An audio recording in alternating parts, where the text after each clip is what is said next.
Okay, guys.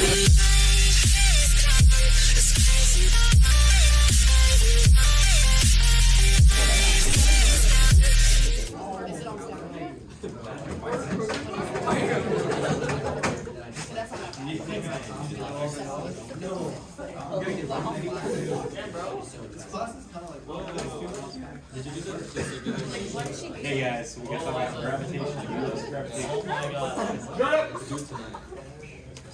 So, yes. So, do you remember the force gravity between two objects with a mass is given by the force gravity equation G m1 m2 all over the distance squared. And remember, big G is 6.67 times 10 to the negative 11. Yeah. And the force of gravity is going to be in newtons. Remember, this force is always an attractive force, so the direction of the force on one body will always be toward the other one.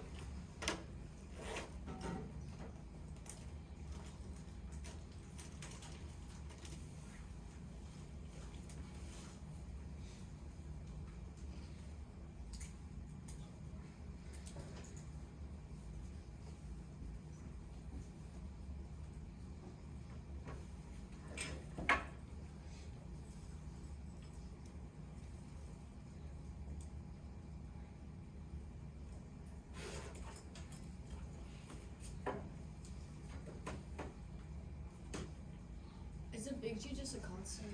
Yep. 6.67 times 10 to negative 1. Do we need to memorize that? Nope, it's on your formula chart. Wow. So it's the same formula from last year. Nothing new there. 2 years ago. Or 2 years ago.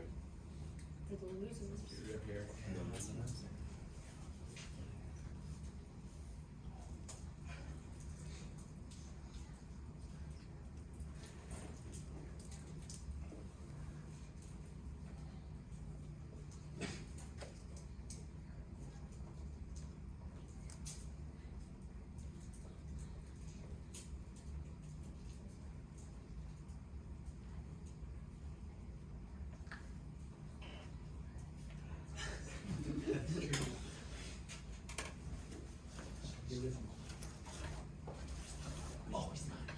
So, an example, if we had, so what's the force of gravity between the Earth and the Moon?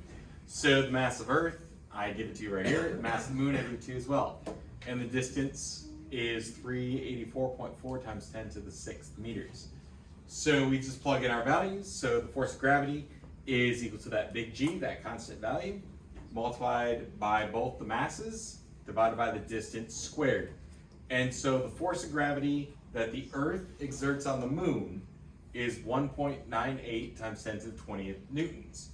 This is the same as the force of gravity that the Moon exerts on Earth. I thought it was R squared.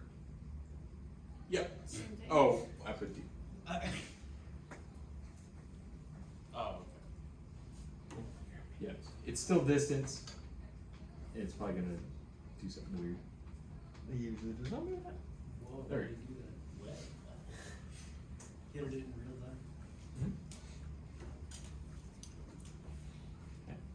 So basically just plug and chug, just like we did in AP1.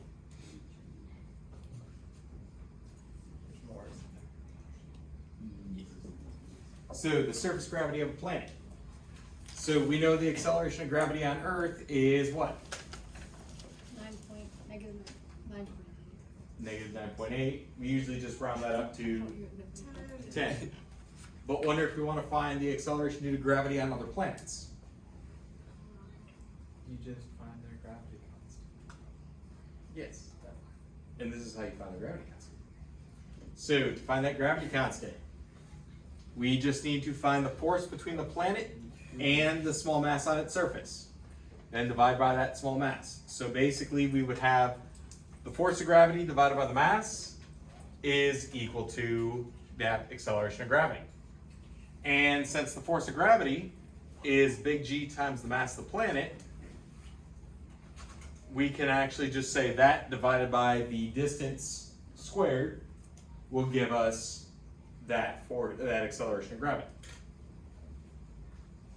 Divided by mass, though. So we have the mass of the small object here and then mass of the small object here.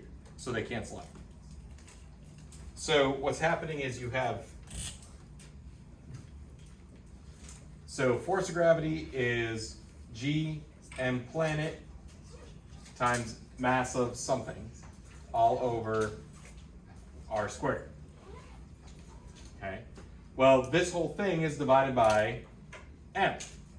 So you got the lower m down there. So this m cancels that out. Yeah, what's up? Is the lowercase r and capital R different? No, it'll be the same thing. It's still the distance between the objects. Okay, so in the equation, FG over M. And so what, you're just saying that equal to, well, so like your G, are you solving for? So, Not solving for G because we know G is a constant, right? well, we're solving for lowercase g Okay. on like a different planet. This is. Okay. Okay. We know on Earth we should get 9.81, but it doesn't matter the mass of the object because it's so small relative to the planet. So the mass of the object cancels out. So we only care about the mass of the planet times that constant divided by how far away it is from the planet's center squared. And then that'll give us lowercase g.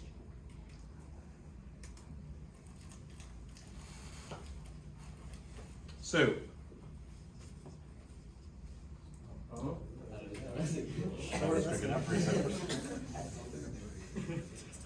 okay, so find the acceleration due to gravity on the surface of Mars. Given that the mass of Mars is 6.39 times 10 to the 23rd, and the radius of Mars is 3.39 times 10 to the 6th. So, to find our acceleration due to gravity, we take the force of gravity divided by the mass of the object. But remember, the mass of the object is irrelevant. So we end up with just big G times the mass over the distance squared. So, oops, I have that. So big G times the mass of Mars divided by that distance squared. We're saying we have some object on the surface of Mars. So we want the radius from the core. And we get that the acceleration of gravity on Mars would be 3.71 meters per second squared.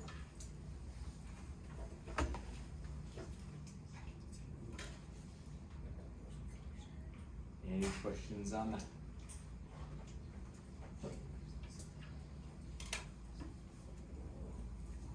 I have an unrelated question. How did they prove Absolutely that not. the big G is equal to 6.67 times 10 to the negative 11? They did math, I move on. Did Yeah, but like, They what's won the the shot. a lot of testing. They were with instruments going over to the moon, taking measurements away from Earth, and then measuring what the acceleration of gravity is that far away from Earth, and then keep changing the distance and seeing what it's going to be. And then they see that a constant actually comes up, and this is the constant. How did they find the mass of the Earth? Is there a name How for did the they find the mass constant? of the Earth? Big G. I believe that's an estimate, but. Well, they put a scale. Oh, I think it's just Yeah, a they put Earth on a scale.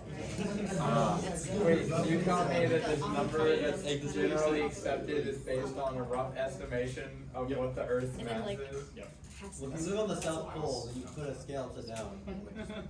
Yeah, you just gotta flip it upside down with Earth. He's the only cool one. I want a Jesus. I want one more thing. Okay, so then this leads into gravitational potential energy. So the potential energy of any force is given by this equation. We already talked about this in the energy unit. So potential energy is equal to the negative integral of the force equation with respect to position. Now for gravity, the force equation is g m1 m2 over the distance squared. So if we find the integral of that, with respect to the distance, and in this case, the distance is going to be r. We end up with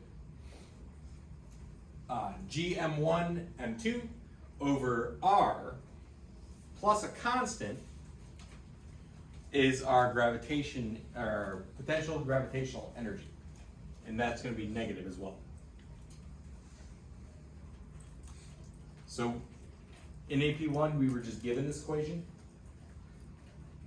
but this is where it's coming from, because potential energy is the negative integral of the force. So if we take the negative integral of the gravitational force equation, we end up with the potential energy equation. And this is on your formula chart as well. What's kind of like the math to get between the second step and the third step? So these don't do anything, because this is with respect to r. So we're only concerned with the r here. So r squared, if we take the integral of r squared, we basically will put the, take the integral of something on the bottom. So think of like, if we take the integral of 1 over r squared, what would we get? R to the negative 2. So r to the negative 2. So it's just 1 over all. And then you multiply. Negative. So it'd be, yeah, it'd be 1 over r. So should the negatives cancel out then? It'd be negative one. Yeah. Yeah, negative 1 over, there we go. Oh, okay. That's what negative is. So I was like, I'm missing a negative. So R is the variable that we're. Yep, that's the one we're focusing on. The others end up just being constants, so we just Yeah, you leave them could pull alone. that negative. Because we're taking it with respect to You r. still get a negative when you integrate. Yep. Wouldn't you still have the 2? No, but it becomes a negative. It's a negative 1 Yeah. when you integrate. Plus 1. Add 1. Oh, when you When you integrate, okay. you add 1 becomes negative 1. Okay. Yep. Plus, wait, how do we solve for the constant? So what ends up happening is this constant actually drops off, like Just usual. think about you factor out, or you take out the constant out of the integral, then you just integrate r, then you put the constant back in. No, like the constant you get after you integrate. You're saying we'll here? see. Yes. So remember, when we integrate, we still gotta account for a constant, but when we talk about potential energy, this constant actually ends up saying, basically, what's your potential energy when your distance is 0? Well, when there is no distance, there can't be potential energy. Right. So even though we have to account for the constant, knowing when we take the integral of it, we do have a constant. What's happening is we know at 0, because r can't be 0, there actually is no constant. So it actually just kind of falls off. So we're just left with this. And so this is what you see on the formula chart. Because to get this constant, we would have to plug in 0 here. Oh, like to solve for it. Yeah. And we can't do that. You can't divide by 0. So because it's undefined, there is no constant. We'd say that it just doesn't exist. Interesting. Okay. And that data.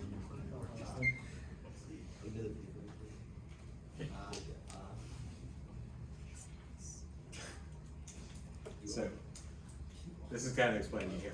But since we only care about the changes in potential energy, not how much energy changes, we can let C be 0. This implies that gravitational potential energy is only 0 when R is equal to infinity. And so we basically just ignore C. Remember that the change in kinetic energy is equal to the negative change in potential energy.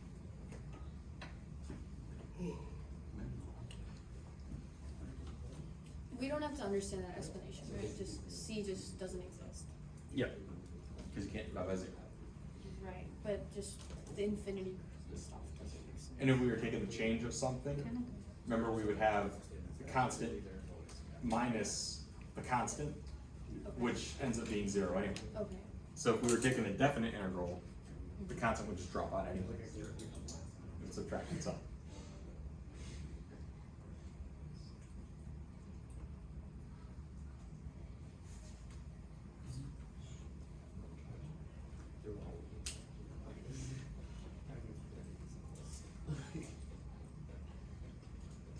Okay, so I have an example.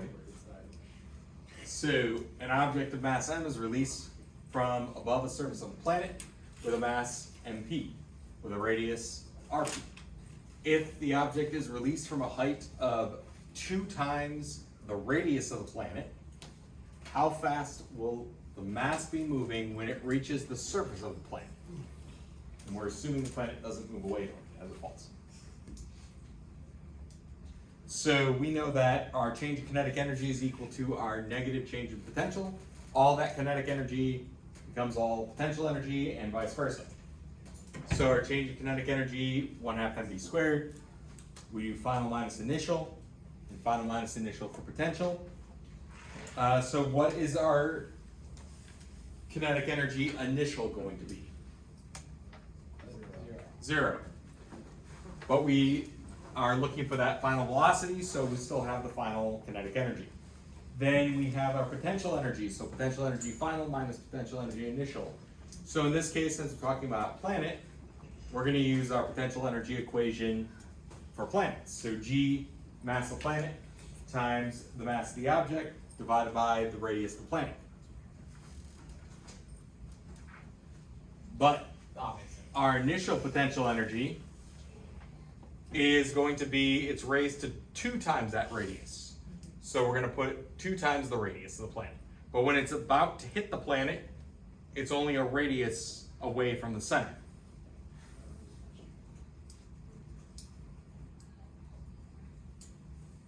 So now we're going to solve this. Why is it the potential energy negative? Is that because whenever we solved out the integral, it ended up being negative? Well, it's because whenever you convert kinetic energy to potential energy or vice versa, one of them is always going to be the opposite. So like all that kinetic energy becomes potential energy, but the potential energy is acting in the opposite direction. No, I mean like whenever we plugged in the potential energies. Yes. Oh. Like the inside the parentheses. Yeah, the negative here, yeah. Because this is negative and this is negative, but the subtraction's here, so that's why this becomes plus. But then you take out that. Then you take can out- distribute the negative across here. Right, but you wouldn't keep that negative outside the parentheses at that point. No, then you can distribute again. So, yeah, I just didn't simplify it all the way yet. And so, in each part, what do we have? M, lowercase m. So the mass of the object. So that means we can cancel that out. When we cancel that out, well, that makes it a lot easier. Because then we're just left with 1/2 velocity final squared equals big G times the mass of the planet divided by 2 times the radius of the planet. And we want to solve for the velocity final. So, What happened to the? Yeah, to the GMP. Oh, it's like common denominator. well, the m's canceled out. Okay. And we have GMP over RP plus GMP over 2RP. And so, well, you can do it as this distributes, so that becomes positive. Whoops. Becomes positive, that becomes negative. And so, if you have a negative 2RP and you have a positive, just one of them, and you can combine them, but then get like bases, because they're fractions still. So it would simplify to that, using a little bit of fraction So rules. GMP minus GMP, so there's 1 GMP left. Yeah. Okay. And so once we have this, then we can multiply both sides by 2 and take the square root. And so our equation would end up being the final velocity is equal to the square root of GMP over the radius of the planet. You cancel it with the bottom. Yeah, a half and a half on both sides.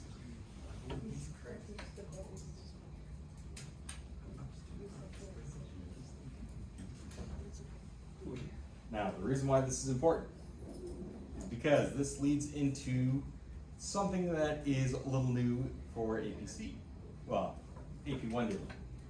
We talk about escape velocity. I like the 5 line.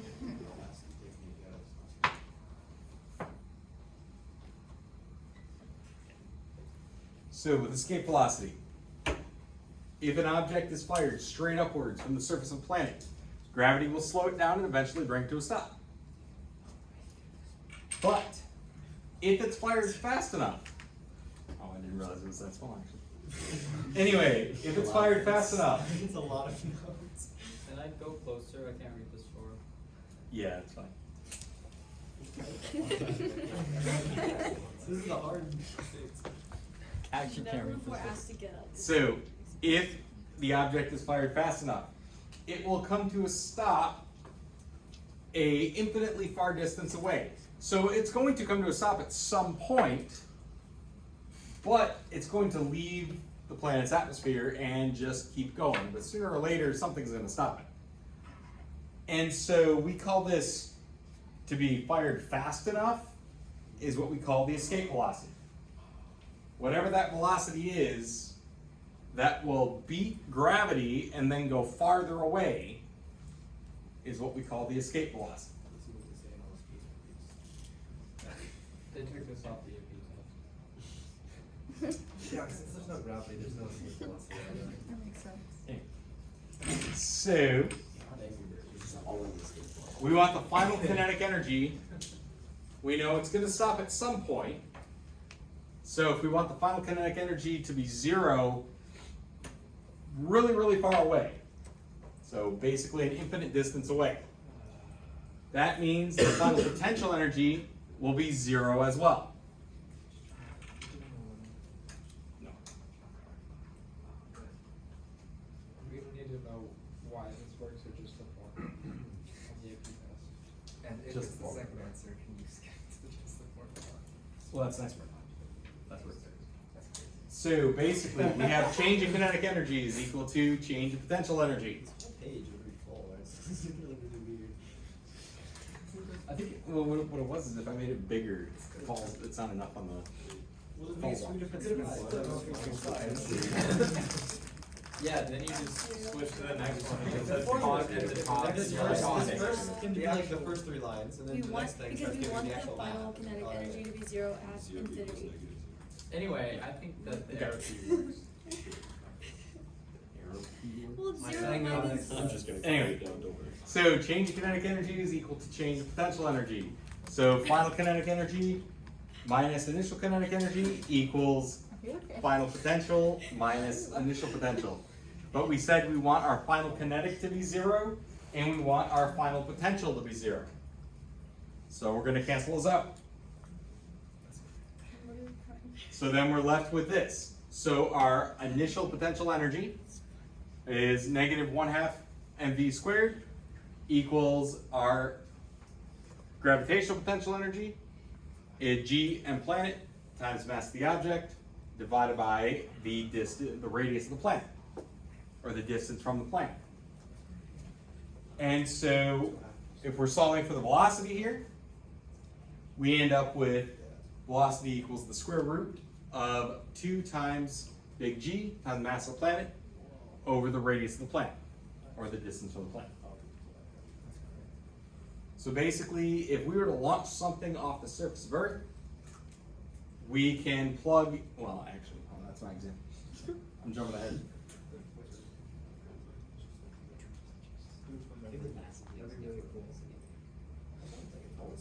I don't remember the mass and the radius all the time. Just I guess it's just depends on how you approach it. Because you can set anything in space. That'd be more strong. That's true, that's crazy. True. Wait, isn't that the exact same thing we did before? Yep. Just another way to derive it? It's kind of like, It's just weird to escape we're to make an analogy, the Oh, velocity of, That is weird to think about.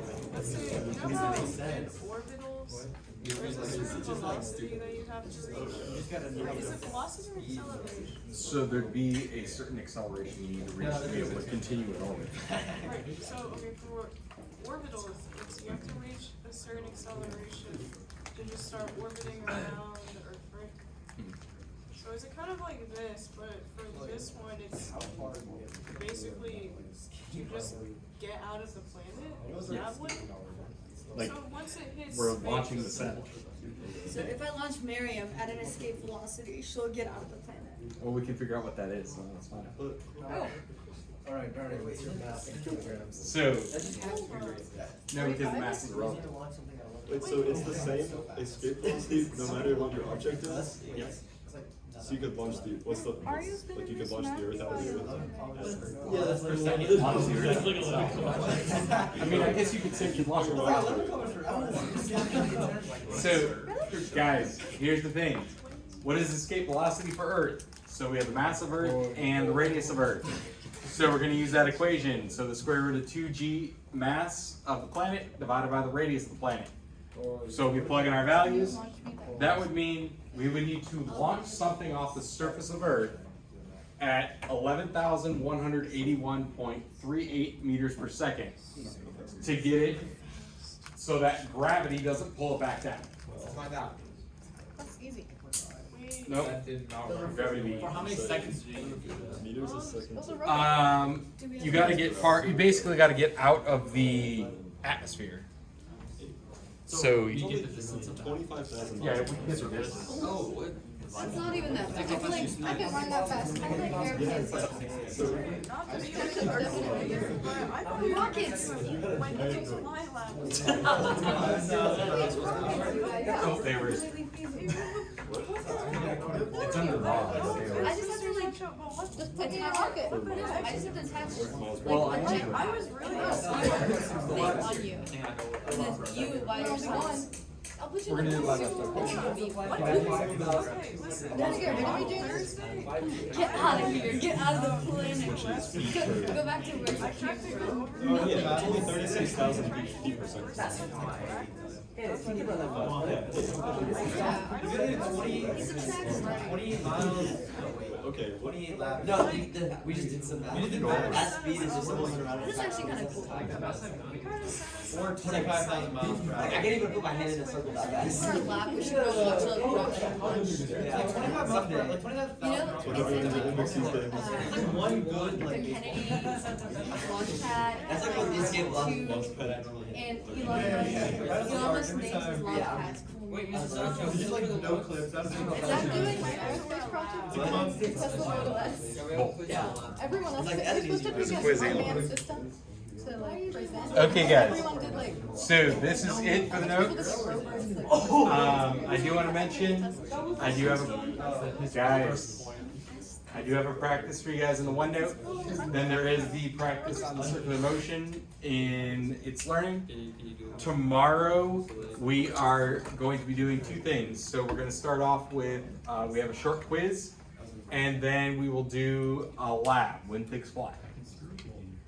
Is there when you like tape to the roof? I could do a rover, but I'm not gonna be able to. I'd rather